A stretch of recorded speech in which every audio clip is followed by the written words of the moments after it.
2월 27일 아침 뉴스타임 코로나19 국내 확진자 소식부터 전해드리겠습니다. 어제 하루 284명의 확진자가 추가로 나오면서 이제 누적 확진자 수는 1,200명을 넘어섰습니다. 사망자는 12명이 됐는데요. 정부는 전국 어린이집을 휴원하고 사람들이 많이 모이는 행사는 연기하거나 취소하도록 권고했습니다. 먼저 중앙재난안전대책본부 연결합니다. 김소영 기자, 확진자 현황부터 살펴보죠. 네, 어제 하루 추가된 확진자는 284명입니다. 이로써 코로나19 국내 확진자 수는 1,261명이 됐습니다. 사망자는 1명 늘어서 모두 12명입니다. 지역 확진자를 살펴보면 대구 167명, 경북 68명이 늘어 대구 경북이 80% 이상을 차지했습니다. 전체 확진자 가운데 기계호흡이 필요한 위중한 환자는 5명, 산소치료 중인 중증 환자는 13명입니다. 2만 700여 명은 검사 결과를 기다리고 있습니다.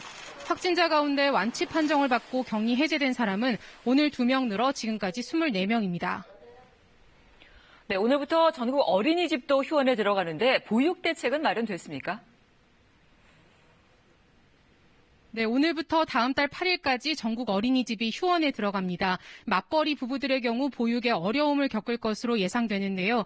정부는 각 어린이집에 당번 교사를 배치해서 긴급 보육을 하겠다고 밝혔습니다. 자녀가 있는 근로자는 가족 돌봄 휴가나 육아기 근로시간 단축 제도를 이용할 수 있습니다.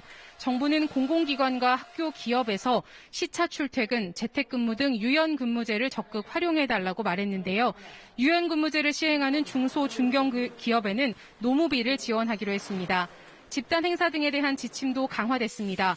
일회성 행사나 밀폐된 공간에서의 행사, 신체 접촉이 있는 야외 행사, 또 다수의 취약계층을 대상으로 하는 행사는 연기하거나 취소할 것을 권고했습니다. 이에 따라 국내 천주교 16개 교구가 236년 역사상 처음으로 모든 미사를 중단하기로 결정했습니다. 또 조금 전인 7시 20분부터는 서울시가 광화문 세종대로 일대에 있는 집회 천막 7개 동에 대한 강제 철거에 들어갔습니다. 당초 예상 시각보다는 1시간 정도 늦게 철거가 시작됐는데 아직까지 별다른 충돌은 없는 상황입니다. 서울시는 이번 조치에 대해 코로나19 확산 방지와 시민 안전을 위해 장기 불법 점거 천막에 대한 행정 대집행이 불가피했다고 밝혔습니다.